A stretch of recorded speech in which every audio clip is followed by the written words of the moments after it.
All right. Welcome, everybody. Welcome to another week of Real Deal Sports Show. The Radman J-GILLZ holding it down this week as we continue to make it happen with the week 10. We're already over week 10, week 11, J-GILLZ. Can you believe 11 weeks of the NFL season is in the books already? Oh man, 11 weeks, and I don't think anybody expected what we were seeing thus far. You got teams like the Philadelphia Eagles in motion, the Detroit Lions in motion, teams like the Washington Commanders, who we are finding out that they not aren't who we thought they were, but yet indeed still a good rising culture, as our brother Bilal likes to say. He had Jaden Daniels right there in that MVP. As I said, we had to give him a little bit more time, and yet he is a culture changer. We're seeing he has not won a big game yet. But talking about big games, Radman, we got a huge game coming up. Obviously, this is what the NFL loves to see. Josh Allen, Patrick Mahomes in a Sunday evening game. Not evening, but 4 o'clock game. So it's pushed back a little bit, Eastern Standard Time. And I think this is going to be a true jewel of the NFL season. Yes, it's definitely one. Kansas City 9-0, 9-0, have an undefeated season coming into Buffalo 8-2. They both played tough games. Both have injuries. Both picked up wide receivers, veteran wide receivers along the way. It's going to be an interesting contest tomorrow. Also, Buffalo's own Cody Fortson returns to Western New York. He was out all last season with the shoulder injury, and he had the shoulder injury. He was out, and we missed him from playing last season with the Kansas City Chiefs. But he does have 2 Super Bowl rings as a member of the Kansas City Chiefs. So watch out for Jody Fortson tomorrow. I believe he's number 88 for the Kansas City Chiefs. Keep an eye out for Cody. He's a guy to keep an eye on. Watch him tomorrow, J-GILLZ. But I'm sure in the locker rooms, you're gonna have my main man down there, Ashley Dorsley, replacing the Rad Man down there, going for Challenger Community News. You and Ashley will probably be in the Kansas City locker room after the game. Oh yeah, definitely, definitely. And this is a big game, right, man? Right now, Josh Allen is 3-1 in the regular season against Patrick Mahomes. Obviously, Patrick Mahomes is 3-0. Who do you think this game is bigger for in this moment right now? Who do you think this helps? Who's this game the biggest for right now? Would you say Josh Allen or would you say Patrick Mahomes? I would say it's Josh Allen. Josh Allen's bigger game because Patrick Mahomes has his rings. He has 3 rings. The Bills just can't seem to defeat the Kansas City Chiefs in the playoffs. This is a big game for the Bills. Bills come out with a win. At least they'll have some bragging rights going into the playoffs because all roads lead through Kansas City in the postseason. It's going to end up in Kansas City no matter what, on the road or at home. Those guys are the champions. You can't beat a champion unless you beat the champion. And I suggest the Bills need to beat them twice. The Bills really need to beat Kansas City twice this season to show that they're the true champions of the National Football League. I hear you, Rapping, but to me, honestly, I believe that this game is big enough. I think it's more bigger for Mahomes. When I look at this, like I said, in the regular season, Mahomes is only 1-3 against Josh Allen. The Chiefs are undefeated right now, and when you look at their schedule, this is really the only team that's standing in their way. And I feel like if Mahomes can get over that hurdle of beating Josh Allen in the regular season and continue that undefeated streak, I truly believe that statement will resonate a lot more with this season, and it'll just make the Kansas City Chiefs even more of an eyes-on favorite to go undefeated on the season. I feel like this is the big game right here. If Josh Allen if Patrick Mahomes can defeat Josh Allen in Buffalo, I truly believe, right, man, that this team will go undefeated on the season. And if you look at that, that's putting those Kansas City Chiefs up against teams like the 1972 Miami Dolphins, like the New England Patriots, who failed to make it to the Super Bowl. And if Patrick Mahomes can go undefeated while three-peating, I think that might be one of the greatest significant stats in sports history, in my opinion. Oh, it will be. It will be, and it solidifies him already. We all feel he's a Hall of Famer, a first ballot Hall of Famer, but this will solidify him and his team as him as a first ballot Hall of Famer. Kelce is a first ballot Hall of Famer. Andy Reid as one of the greatest coaches of all time as a first ballot Hall of Famer as well. This will solidify their their situation. That will solidify them for sure as one of the greatest teams of all time. And also, like the Internet Passport, like, comment, subscribe to the channel. Ernest, Ernesto Walker, welcome to the show. Glad y'all out here checking out our show via StreamYard, via Facebook.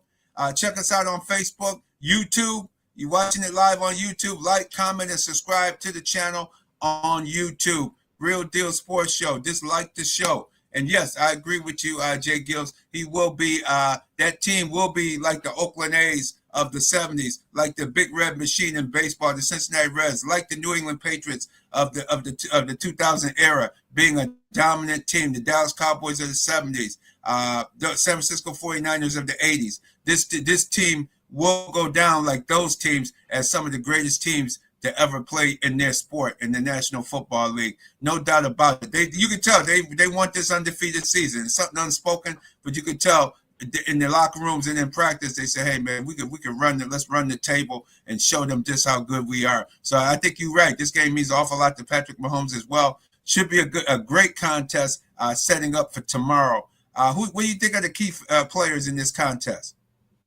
When I look at, I think Josh Allen is the Buffalo Bills offense. I feel like he's the engine that keeps the thing flowing. Like you said last week, what does Joe Brady say? Everybody eats. Well, who's the one feeding? Who's the one feeding everybody? And I think that's when Josh Allen comes into play. And I think that a big game from him will lead to a big game. But when I look at the other side of it, Radman, I don't see them slowing down Kansas City. You add a guy like a DeAndre Hopkins. You've got a guy like Travis Kelce. You still got to account for Xavier Worthy, who the Buffalo Bills traded that pick to Kansas City. So you believe me, I believe Xavier Worthy is gonna show out tomorrow. I think Andy Reid is gonna get some stuff dialed up for his Xavier Worthy package that he's gonna, this is a necessary game because he's gonna preamp his playoffs his playoff package for Xavier Worthy. He's gonna get those plays together, and you can book it. Xavier Worthy's gonna get a touchdown in Orchard Park tomorrow. That is a guarantee. And then you've got a guy like Kareem Hunt who's playing lights out, dialing up the time machine, and of course Isaiah Pacheco is back. Not to say he's gonna play on Sunday, but he's back. And it's like, man, if the Kansas City Chiefs can knock off Buffalo in this game and get a 3-game lead to clinch the AFC and have all roads leading through Kansas City, man, that just strikes fear for the rest of the season. Now they don't have to rush a guy like Pacheco back. Now you got Pacheco running harder and harder in January. Now you've got these guys. It's mind-boggling right now, the clinch and the chokehold that Andy Reid and Patrick Mahomes have on the AFC. It's crazy. Isn't it amazing? You always thought they wouldn't get better. Could they get any better than this? I think they have gotten a lot better. But J-GILLZ, it seems like a lot of the teams in the National Football League have gotten a lot worse. It seems like there's a lot of bad football teams in the league right now, in both conferences. You see teams like Jacksonville struggling. That entire division is struggling. The NFC South or West, whatever they want to call it, with New Orleans, Atlanta, Carolina, all of them seem to be struggling.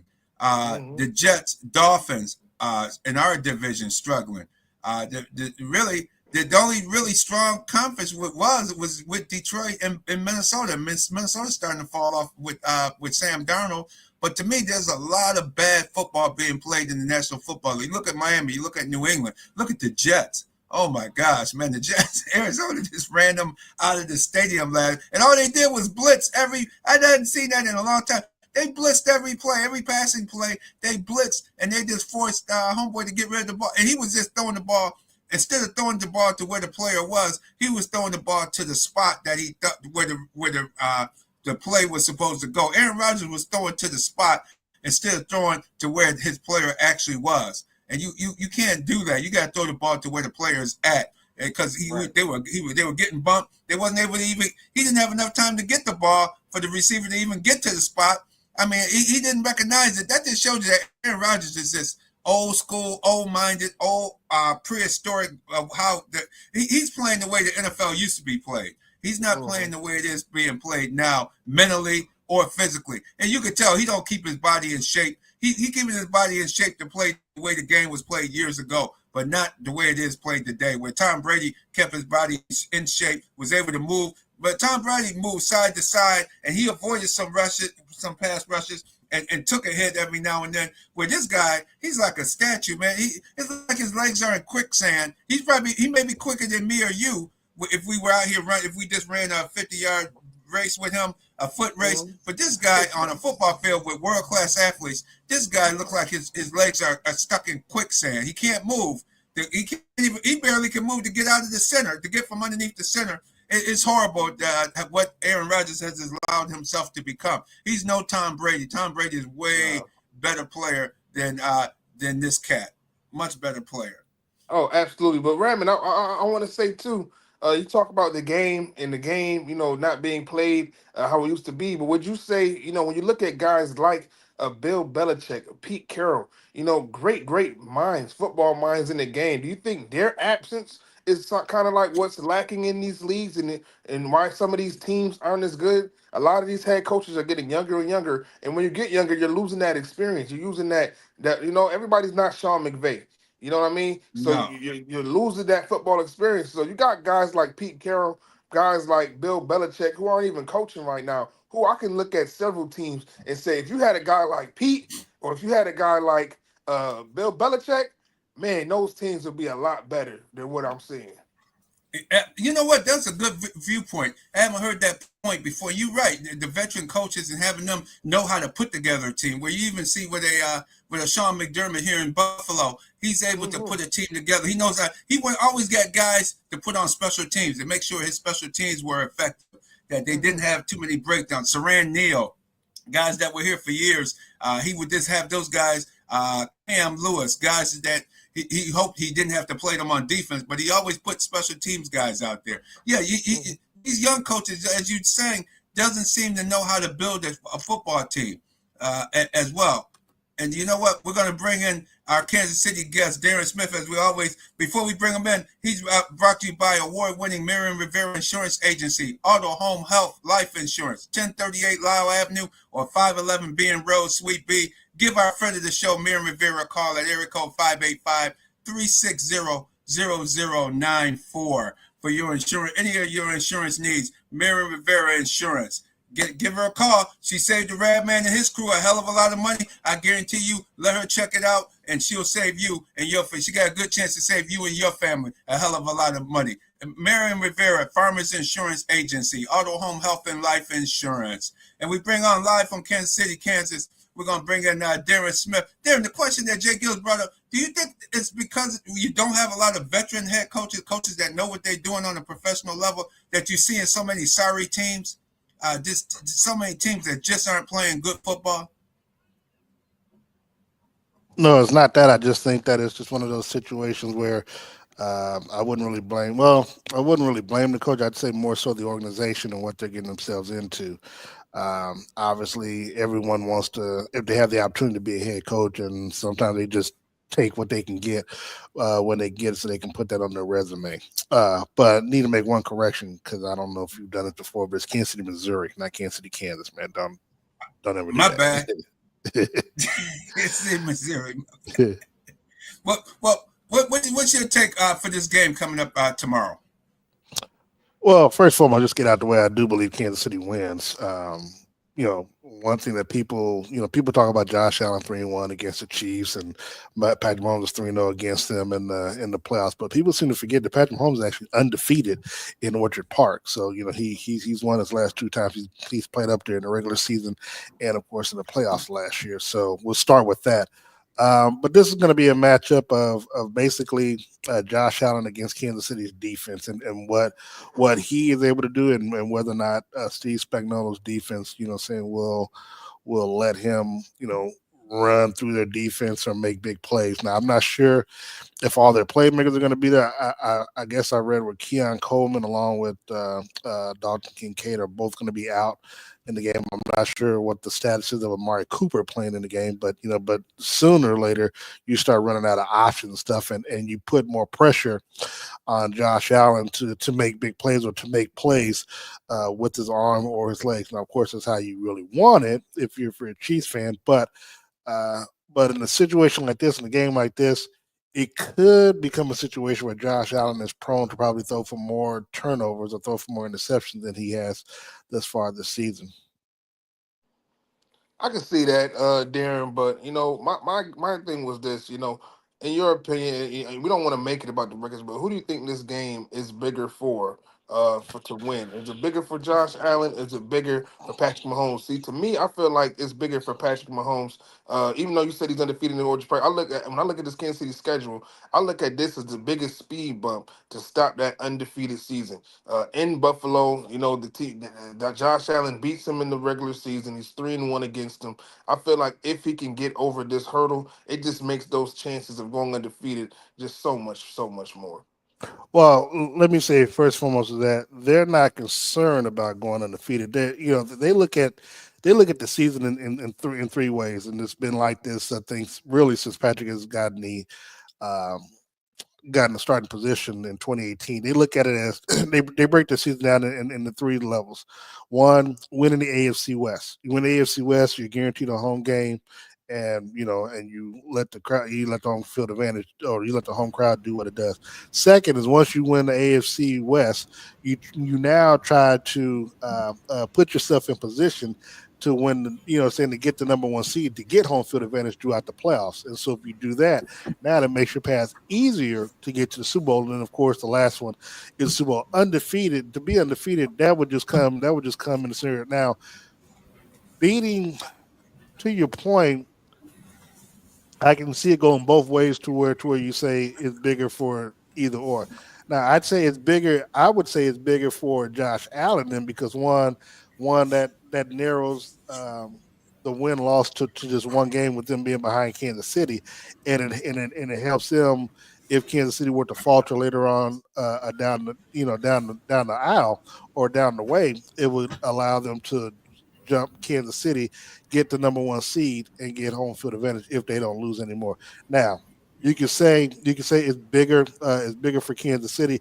Now, I would say it's bigger for Kansas City, and not because of the undefeated, but because one, you put a stranglehold on that number one seed, which is what they want to do, along with, of course, putting themselves in a position to win AFC West. So when you put it like that, if they beat Buffalo is essentially 4 games behind Kansas City.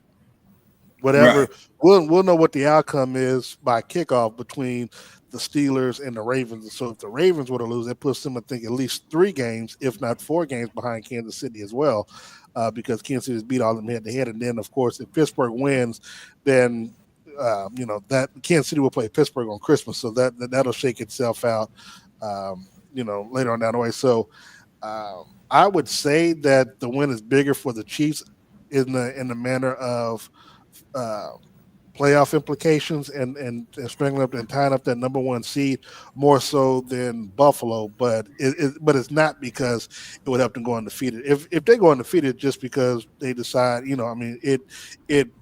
the ball bounces their way for them, for them to go. But it's not something that they're advocating to do. I mean, I've talked to the players. I've mentioned to ask Justin Reed about it. They essentially, and I know this because just, over years from talking to them, they literally look at it one game at a time, and whatever happens, happens. Okay. That's very, very well put. Very well put. Yeah, and it seems like they're getting better than, or the rest of the league is getting worse or something, because Kansas City wasn't supposed to be this dominating, and they're very dominating at 9-0, undefeated at this late in the season. They were helped by that block. Obviously, they saw something in the Denver Broncos lineup, or how they were lining up, and were able to push in on that left side and come in and block that potential winning field goal attempt last week in dramatic fashion there as time ran out. Hey, that's as close as you can come to losing a football game, Darren. But hey, you guys still march on. You guys always, Kansas City, one thing that impresses me is that you always play down to your opponent's level and then still find a way to win in the end. It's an Yeah, interesting I can't concept. You figure. don't blow people. It's rare that you blow people out. Yeah, I've been complaining about that the last 2 3 years. So that's I got nothing there because I throw my hands up because it just baffles me how Baltimore beats Denver by 30, and here we are struggling to put up 17 or put up 16 against them. So yeah, I've got nothing. They you know but the other thing is Kansas City is everybody's Super Bowl regardless of how often you play them. So everybody gets up for Kansas City. So you're getting everybody's best when you play them, which there's a lot for the Chiefs if you think about it, because if you're getting everyone's best and you still find a way to win, says more about the Chiefs than it does even their opponent. And who should you think the viewers tomorrow should be watching out for? Who are the key players to watch out for? Offensively, I mean it's easy. Offensively, I think Kareem Hunt. He's since his return to Kansas City, he's been great for the Chiefs, scoring touchdowns almost every game since he's been back on the defensive side. I would say Trent McDuffie. It's going to be a situation where he's going to go up against the number one receiver, and now granted, you can say who's going to be the Chiefs' second quarterback, and that could be where a lot of mismatches take place. But I would also say the tight end position for Buffalo, obviously Dalton Kincaid's not going to be there, but if they have a solid backup that can make some plays, the Chiefs have had issues at the tight end position. So that's what I was. Okay, and there's some good points. And Buffalo may bring up Zach Davison, a 6'8" tight end that's really fast. Mm. He hasn't played in a couple of years. It'd be interesting to see if they bring him up to play in this contest. I think he will be a good time to bring him up. He's faster than Quentin Morris. He can block, and he's a big target. He'll be a big target, and you haven't seen him yet. So I'm thinking they may bring him up on the offensive side for Buffalo, but on the defensive side, I think Lewis Shine, who was the number 32. He was in the first round, drafted by the Minnesota Vikings a few years. The Bills had turned him into almost a safety linebacker hybrid type player, and he's been practicing all season. His knee seems to be healed up. You may see him. He may be activated for tomorrow's game. He may be brought up off the practice squad. So I'm interested to see later today at 4 p.m. who's coming up off the practice squad for this contest, because Lewis Ryan could make a difference covering those big tight ends. You guys take advantage of the Bills every time with your tight ends, no matter if it's Kelce or Cody George Fortson, or the other young tight end you have. You guys are Noah big. Gray, You have yeah. big. Yeah, you guys seem to take advantage of us with those tight ends. So I think that may be something McDermott is thinking in the back of his mind, how to contain those guys and bring those guys up for this particular contest and see how it works. So it's going to make for a very interesting football game. It's going to definitely make for a good contest. In closing, any other comments that you have about the Kansas City Chiefs that we need to watch out for? Well, I would say, well, look, defensively, you got to make sure, well, when the Chiefs are on defense, you got to make sure that you take advantage of it as best you can, because they generally allow an early score, and something that they've tried to avoid early throughout most of the season. So like they can give up a touchdown on the opening drive or maybe early in the first quarter, and then the opposing team has problems scoring the rest of the way. And I always say that the Chiefs defense is like a box. They're trying to fill their opponent out. And so if you can't get up early, maybe two touchdowns on the Chiefs defense, it could be for a long day, because they generally do not allow multiple touchdowns, especially so they may give up a touchdown early, and then they may give a touchdown late in the game, but by that time the game is already in the favor of the Chiefs, and they're giving up a late touchdown, so the score looks a little closer than it is sometimes. So look at the San Francisco game where they were up, I think, by 18 late in the fourth quarter, and then they gave a late touchdown. So it'll be a situation like that. I think Kansas City wins this game. I don't think it's going to be a blowout in any sense of the imagination, but I do think Kansas City gets up, and then Josh Allen, in an effort to make the game close, gets a late touchdown to where it looks like it's a close ball game and it's a 7-point win for the Chiefs. Yeah, I think it's coming down to a field goal once again. Will Tyler Bass make it or not? And will the Bills take the end zone going toward the tunnel? The tunnel end zone is where you want to go in overtime or late in the game, because that wind at the closed end is very tricky. It's a tricky wind out there. And it's a night game, and it's most likely 9 times out of 10 it's going to be windy at that stadium, at Highmark Stadium. Hopefully Sean McDermott end up getting the end zone in the fourth quarter, going toward the tunnel, the players' tunnel, where the players enter in and off the field, going to the locker rooms. You don't want to be going toward the closed end. It's a lot more swirling and higher winds in that direction. And they better win the coin toss. Exactly. Win the coin toss and make the right decision at that time, for sure. And I know with Gates Barbecue, you coming up tomorrow? You'll be in town tomorrow, Darren? Yeah, I'll be in town.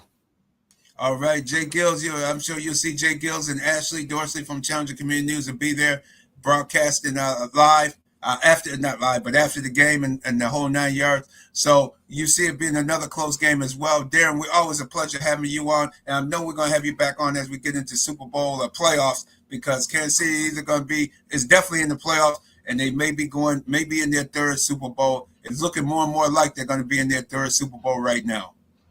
Keep your fingers crossed on that one. All right. Have a great day, and thanks for coming on Real Deal Sports Show. All right. Thank you so much.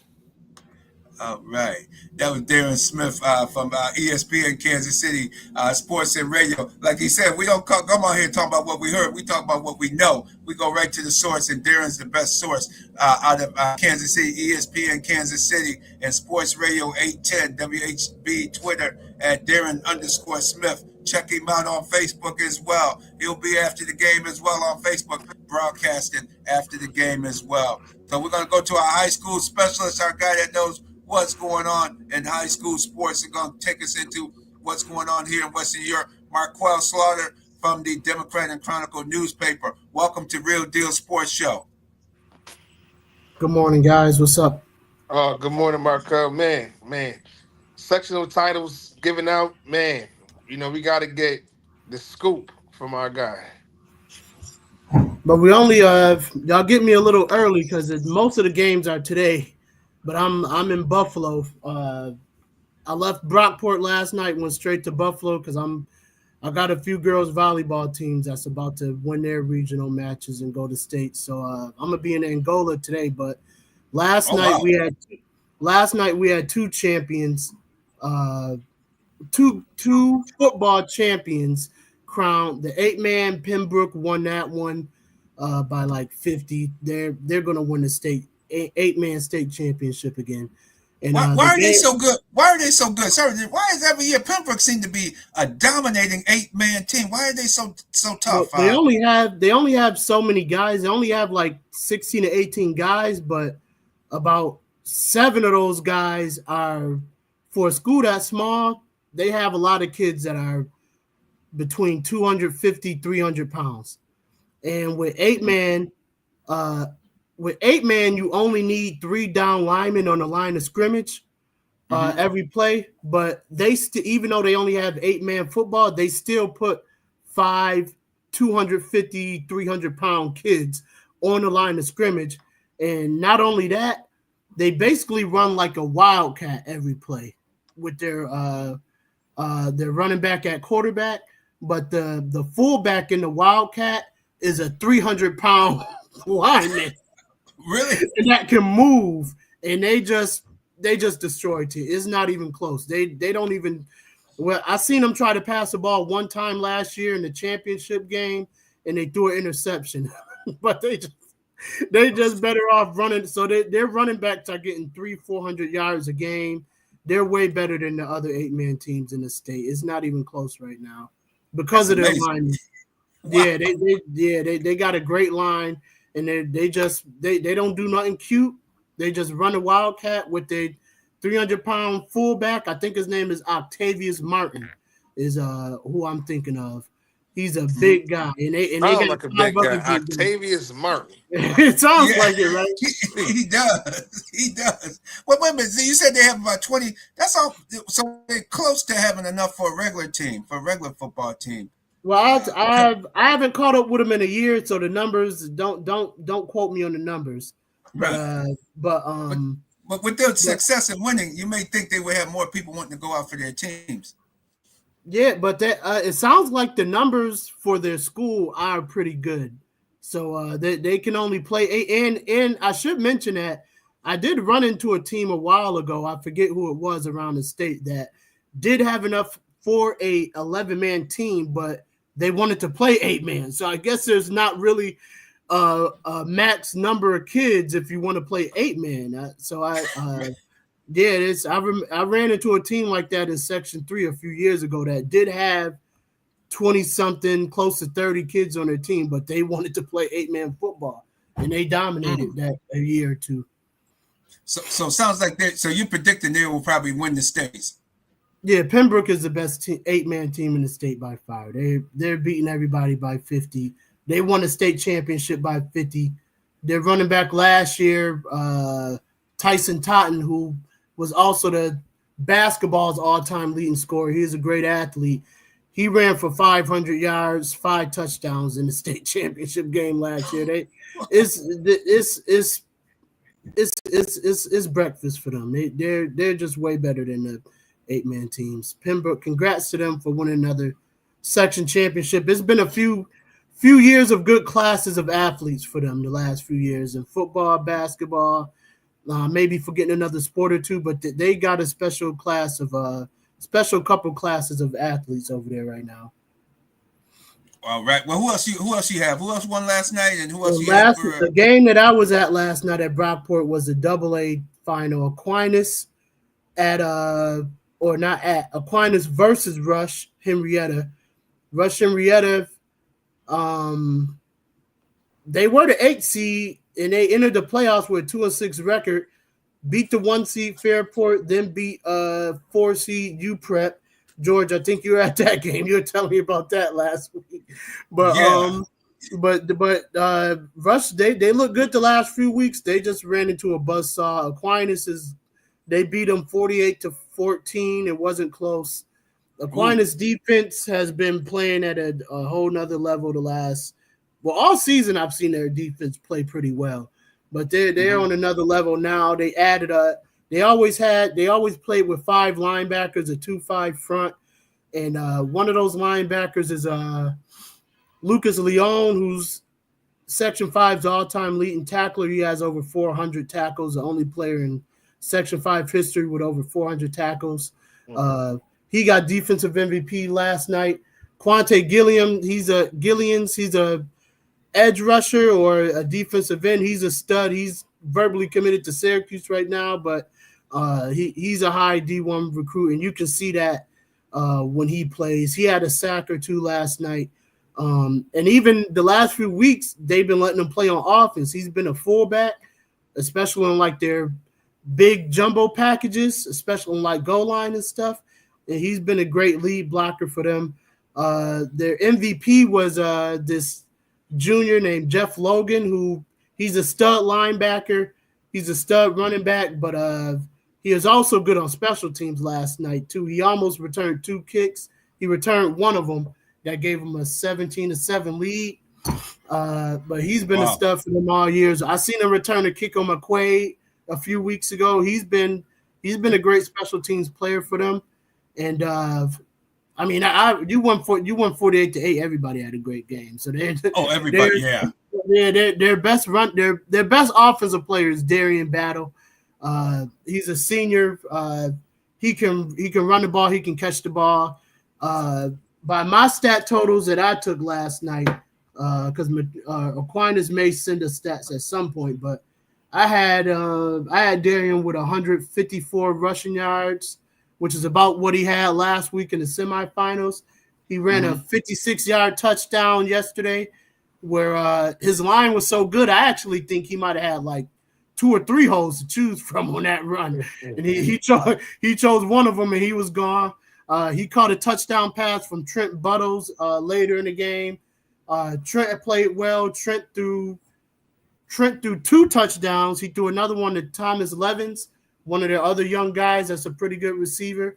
And he punched one in on the 4th and goal from the 1 yard line. So he had 3 total touchdowns. Played a great game at safety. Who else? Josh Ernst. He returned. They had 2 kick returns. Josh Ernst returned the kick as well late in the game.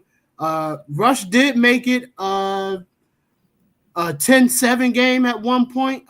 They forced a turnover deep in I think at Aquinas 12. They recovered a fumble, and they scored a few plays later. The quarterback, already forgetting his name. I'll get his name in a second. We had some of those guys on the show last week. We had taped interviews with GILLZ, who's definitely a stud. He looked like a college football player already. His body wise, and his conversation talks like he's an upperclassman, like he's a freshman in college. In battles, we had him on as well. Who would they play next week? Is it decided yet? Is it going to be in Buffalo or Rochester? It's going to be in Friday, 7:30 Friday at Brockport again. SUNY Brockport. They're playing Lancaster. Lancaster beat Jamestown about a half hour after Aquinas won. So I was looking at that game. Lancaster, that's there. Bennett's been winning this thing for a few years in a row, but Jamestown beat Bennett in the semifinals last week. And Lancaster and Jamestown looked like they had a back and forth game yesterday, and Lancaster pulled it off by a touchdown. It looked like it was a pretty good game, but Bennett and McQuaid both struggling. Do you think Aquinas has a chance to win yet another state championship and add on to their historic run? Without seeing the landscape, without seeing Buffalo, I think they have a decent chance of beating Buffalo. They have a great defense, but AA, I saw the state champ week 1. Christian Brothers Academy from Section 3. I haven't checked up on them in a while, but they're the defending champs. That's the AA team to beat right now in the state. They got a lot of guys back. They got a lot of linemen back, and I'm always respect the line. If your trenches are, especially in high school football, if you got a leg up or two on the trenches, it's over. And that roster is good. So that CBA from Syracuse is the team to beat in the state. But as far as getting to the state semis, maybe, I think without seeing Lancaster, I think Aquinas should have a chance of beating Lancaster. But I'll do a little more research. But they're gonna have some work to do if they want to beat CBA down the line, because those boys and I got to see if CBA is still in the thing actually. But if CBA is still alive, I'm expecting. That's the best public school I've seen all year. So that's next Friday night at Brockport. We'll probably be out there to catch that one as well. Lancaster versus Aquinas. The major upset was Bennett out of Buffalo. They had a very strong team, a previous defending champion from 2 years ago, a state champion. They were eliminated by Jamestown, and then Jamestown gets eliminated. It looked like Jamestown must have played their best game against Bennett, and then kind of wasn't as tough as they were when they faced Lancaster and lost that one. So that's going to be but Jamestown always had definitely since I've been around the last 15 years, I've seen them win a state championship. They got guys in the NFL right now. That's Jamestown is a great program, and their coaching staff is top notch. It was just a matter of time before they made it back to the Ralph or not. So that surprise, but that is a good program we're talking about. Excellent. And now what? And lastly, you said you're there for volleyball. Any other football? Football. There's a lot of football. There's a lot of football today that don't follow me for the football updates. I won't be following along. But it's in A, we got Canandaigua and Brighton. Brighton is undefeated, but they haven't played Canandaigua yet. It's gonna be a good one. Brighton was Monroe had a touchdown lead on Brighton last week and scored a touchdown to go up by 2 late in the game, but it got called back. Then Brighton intercepted the ball, scored a touchdown. PAT ended up winning that thing by 1 point. But Brighton has still yet to be beaten, and I think they have the best line in at least Section 5 Class A. And B is B is Batavia versus East Ridge. Batavia looking back to get on top. And they won 2 years ago. They beat Monroe in a Hail Mary a couple years ago. They play at East Ridge with Vic Davidson. He's been at Wilson, and he was on UPrep staff when they won sectionals. He's a very good coach. He's gotten East Ridge to the final his first year over there. And wow, Batavia only beat them 7-0 late in the game a few weeks ago. So that's anyone's game. Class C is East Rochester Gananda versus Leroy Calmum. I seen them play each other a few weeks ago. Without Leroy, didn't have their starting running back, but they still ran the ball pretty well. East Rochester still won. I still think that's East Rochester's class to lose. They do have problems not stopping teams on defense, but their offense is top notch. Ben Newman is one of our best quarterbacks. Cadell Sneed is one of our best running backs. They got great receivers. They're going to be tough to beat in C. And then in Class D, we have Avon versus Alexander, and Avon has been blowing everybody out. It's theirs to lose. They blew Alexander out, or I shouldn't say that, but they probably did because Avon's been blowing everybody out. So the Class D is Avon's to lose, and then but regionals, CSP from Buffalo's waiting for them. Clymer, Sherman, Panama. I think they're the second best D team in the whole state behind Tioga from Section 4. So it'll be an upset if Section 5 beats Section 6 in Class D.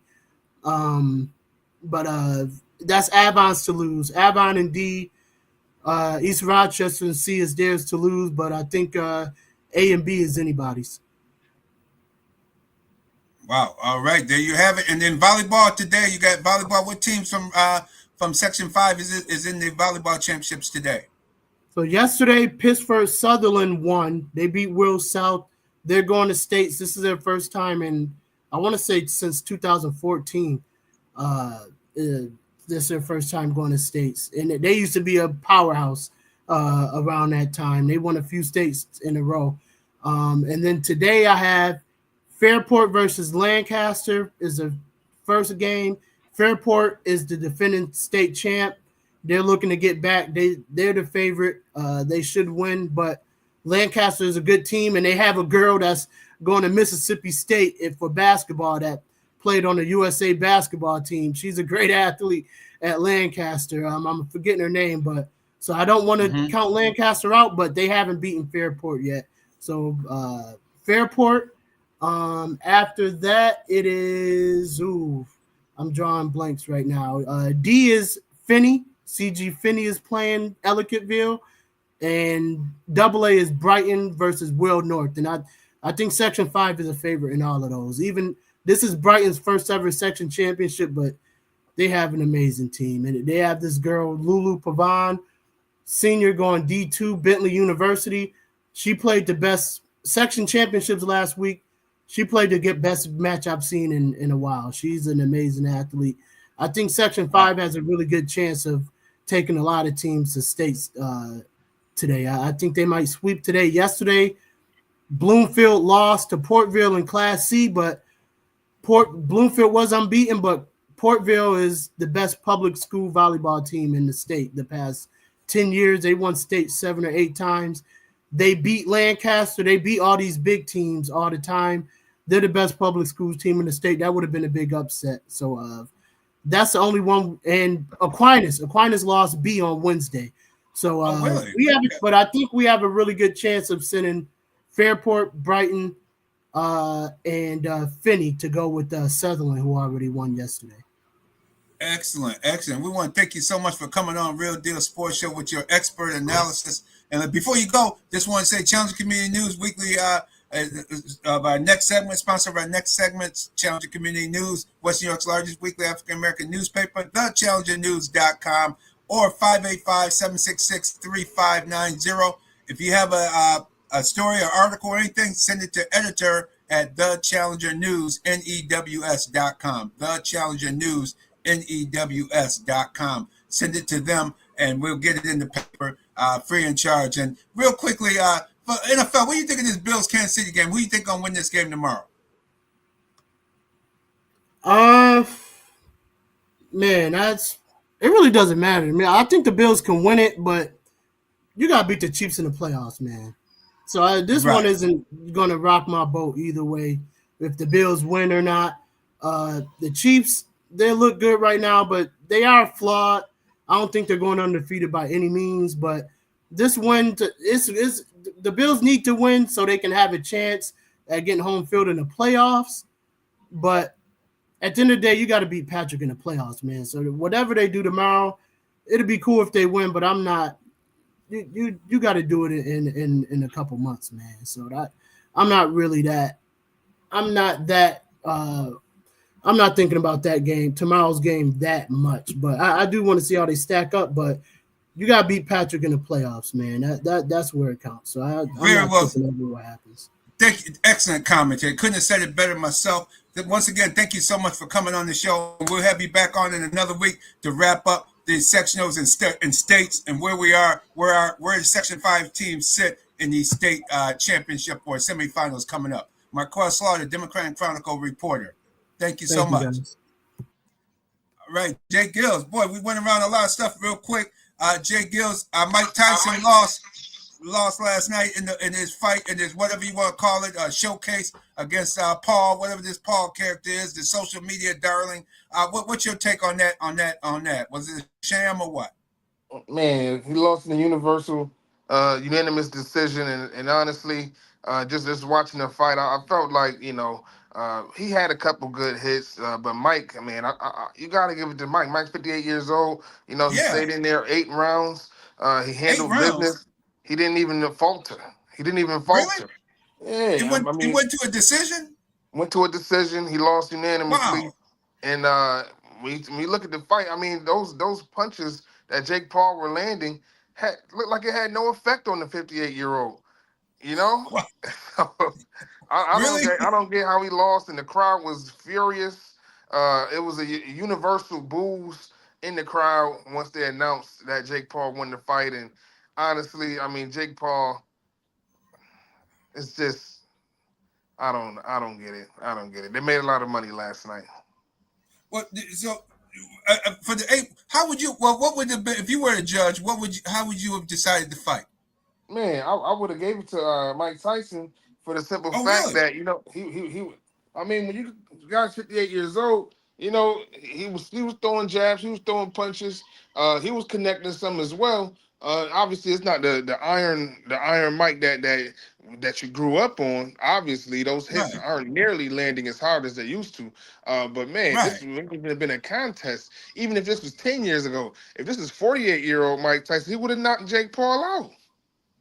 Oh, really? Really? So he didn't really lose. He didn't get beat per se from your vantage point of watching the fight. He wasn't beat up. No, not Is at what you're all. saying. Not at And how all. about Jake Paul? What was he? What kind of condition was he in? Oh, mint condition. He's younger. Mhm. He's in the prime of his career. He came ready to fight. He definitely could have went even. He could have went a solid 12 rounds easily. Now I don't think Mike could have went 12 rounds. But I think Jake Right. Paul, his conditioning was phenomenal. He landed Mhm. several punches. Don't get me wrong. But when you just look at the optics of the fight, I would have needed more from Jake Paul to skate away with that win. You don't give it to him off of the performance that I saw last night. You don't. Okay. Okay. So you don't give him a unanimous decision for sure. All right. Well, that's good to get your vantage point, and we'll see what other prognosticators have to say after they seen the fight or their commentary. But it definitely wasn't a blowout the way you unanimous decision is what you're saying. It definitely shouldn't have been that. Maybe a split decision. Maybe a split decision. Definitely, if you haven't had a chance to look at it, watch it back on Netflix. It was a I long night. will. They didn't start the fight until about 12:30 Eastern Oh, really? Standard Time. I gotta So it watch it was. then. I gotta watch. I have not seen it. I gotta see the fight. Do you think it could have been a draw? It could have been a draw. Absolutely, I feel like it could have been a draw. But I mean, I would have gave Jake Paul a slight edge. He definitely Okay. landed more punches. I believe that of the 58 punches thrown by Tyson, I think he only landed about 16 and 19 out of maybe like 100 total punches. I don't know, versus Jake Paul. He threw at one point in the 7th round. He threw 200 punches, landed about 59. That's about a 29%. So Mike Tyson, he was staying in there, but like I said, out of those punches, they didn't prove to be too effective on old Mike Okay. Tyson. Okay, sound like maybe a split decision in Paul's favor, just from what I'm hearing from you. But I look forward to watching and judging it myself. I'll catch it on Netflix sometime during the week. And last but not least, you got Rochester's own, semi-owned John Bones Jones fighting tonight for the UFC heavyweight championship. What do you think of John Bones Jones' chances tonight? Man, I just think that it's good to have him back. It's good to have him fighting. It's good to have him with that championship. And, I think that he's done everything that he had to promote the game, to promote the sport, to promote Donald Trump. So I think that he's definitely in for a big night. Oh, who's that? Who's John that in for a big Well, wait a minute. How does Trump get involved in that? Oh, he was with the UFC, he was promoting heavy. He was endorsing Donald Trump, John Jones was. Oh, he was? Oh, We see, can't I didn't even forget see that. Oh, Yeah. really? Leading I know up to Dana the White was. campaign, him and Dana, the whole crew, absolutely. He definitely was endorsing Trump. So I think that did bode well for him in this event tonight. I see. I think it's at Madison Square Garden too. I think it's in New York. Should be a good battle. And hey, you see what he can do. I think he can win it tonight, and then go on. His next big fight will be against the former fighter, if he comes back in, Ganal. We'll have our J Mac on in another week or so to our UFC expert to break it down for us. But appreciate it. Appreciate you coming on the show. J-GILLZ, the co-host in the show, as always, continue to make things happen. And we also got to send our dedicate the show to Gloria Winston that made her transition, as well as Alvin Paris that made his transition as well. We definitely send our tribute to them. And remember, this is Real Deal Sports Show. Check us out, Real Deal Sports Show. Like us, subscribe to the show. Like us, subscribe, and everything. Continue to like us and subscribe to the show on YouTube. Like, subscribe. Notifications. You'll get notifications on the show. Real Deal Sports Show. Thank you so much for coming on. Broadcasting live from the Rock Palm Broker Studios. This is the Rad Man signing off, and we look forward. And remember, please continue to be a good sport. Take care.